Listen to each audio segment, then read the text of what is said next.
चलिए अब बात करते हैं उत्तर प्रदेश की। उत्तर प्रदेश में सीएम योगी आदित्यनाथ की अध्यक्षता में हुई कैबिनेट मीटिंग में 24 प्रस्ताव पेश किए गए, जिसमें 12 प्रस्तावों को मंजूरी मिल गई। कैबिनेट बैठक में नई पैटर्न नीति को मंजूरी दी गई है। इसके तहत यूपी इलेक्ट्रॉनिक नीति में संशोधन का प्रस्ताव किया गया है। साथ ही इलेक्ट्रॉनिक मैन्युफैक्चरिंग पॉलिसी को मंजूरी दी गई है। इसके साथ ही संभल में नया स्टेडियम बनाए जाने और 2 निजी विश्वविद्यालयों को एनओसी, साथ ही एसजीपीजीआई मेडिकल वार्ड में 12 नए बेड की मंजूरी है। सबसे महत्वपूर्ण प्रस्ताव यह है कि महलों पुरानी हवेलियों को हेरिटेज होटल के रूप में विकसित करने पर जोर दिया जाएगा।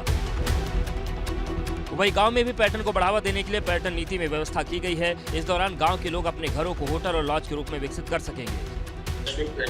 निवेशकों हेतु ESDS पार्क की स्थापना, 5 इकाइयों की स्थापना के माध्यम से सेमी कंडक्टर दुकान में प्रवेश आकर्षित करना। साथ ही संसदीय कार्य मंत्री सुरेश खन्ना ने जानकारी देते हुए बताया कि उत्तर प्रदेश विधानसभा का शीतकालीन सत्र 5 दिसंबर से शुरू होगा, जो 8 दिसंबर तक चलने वाला है।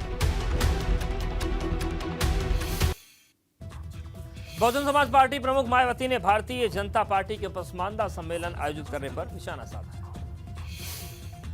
और इस सम्मेलन को भाजपा और आरएसएस का एक शगुफा बताया गया है।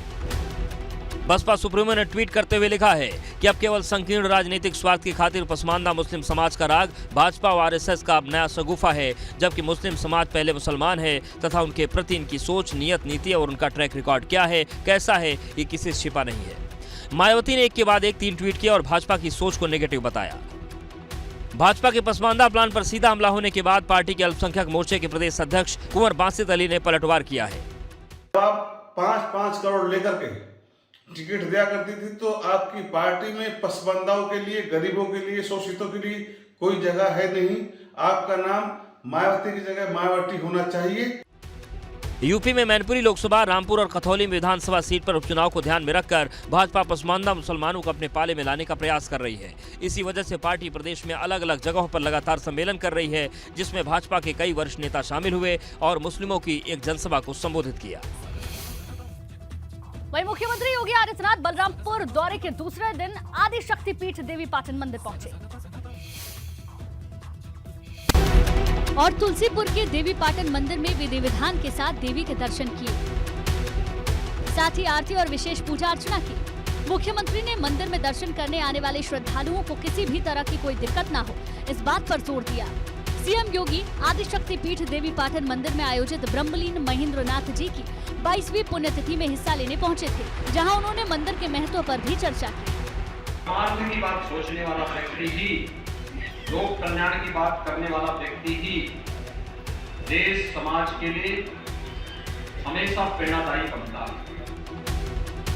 इसके पहले सीएम गौशाला गए, वहां मुख्यमंत्री ने गायों की सेवा की और उन्हें गुड़ खिलाया, चारा खिलाया और उन्हें दुलार भी किया। साथ ही सीएम ने गौवंश के देखभाल के लिए निर्देश दिए।